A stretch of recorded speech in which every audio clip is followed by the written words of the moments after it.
Freya and the Clock That Skipped. Once upon a Purr. Freya prowls through the echoing halls of her grand mansion when something catches her eye in the parlor. The ancient grandfather clock, taller than she is, ticks far too quickly.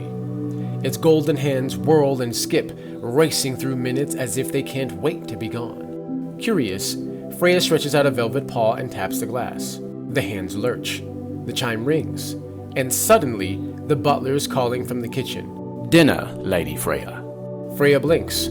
Only a moment ago, the sun was high. Now the table is set, the tuna laid out. The day had moved forward in a blink. She gasped. Then her whiskers twitch with delight. She skipped the boring part of the day and went straight to dinner. With another tap of her paw, the clock whirs again. This time she opens her eyes to find her nap already over. Another tap. The rainy afternoon vanishes, replaced with sunshine streaming through the curtains. "This Freya purrs, tail flicking with satisfaction. is marvelous!" At first, she is delighted, but as the hours race by, the joy fades. The warmth of curling in the butler's lap vanishes in an instant. The scent of fresh tuna, gone before she can savor it. The quiet joy of watching raindrops trace their path along the glass, skipped over like an afterthought.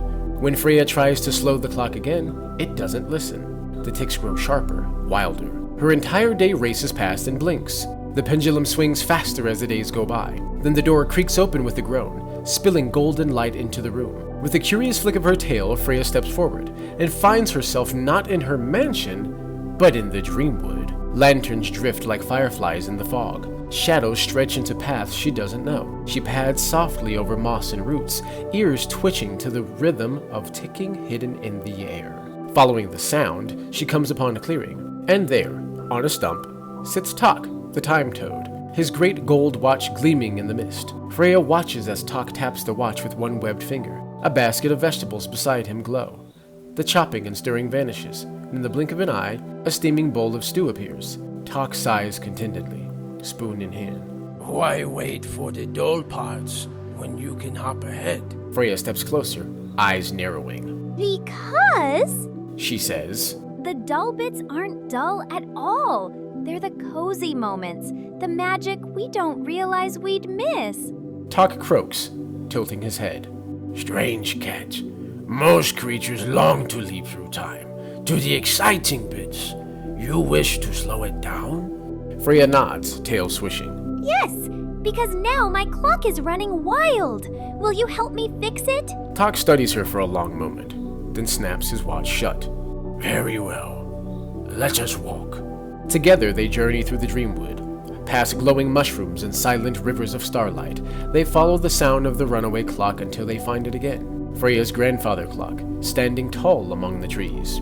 Tok gets to work, his watch ticking in harmony with the clock's frantic swing. With careful tugs and taps, he steadies the gears, tightening and loosening, humming under his breath. Slowly, the wild rhythm calms. The hands move steady once more. The pendulum sways, gentle as a heartbeat. "You fixed it! Freya says. It's back to my normal clock." Not all the way normal. Tok croaks with a knowing grin. This clock will now always be a door, should you need to find me again. Freya dips her head and thanks. She steps back into the light, padding into her mansion as the parlor folds around her once more. The grandfather clock now stands serene, each second falling just as it should. Freya curls into her velvet chair, eyes half closed, listening to the gentle tick-tock. This time, she doesn't wish to rush ahead. She lingers, savoring every heartbeat, every moment. Because now, she knows, the small moments are not small at all. Thank you all for joining us on this incredible tale of Freya and the Clock That Skipped. Don't forget to subscribe for more heartwarming tales and whimsical stories of wonder.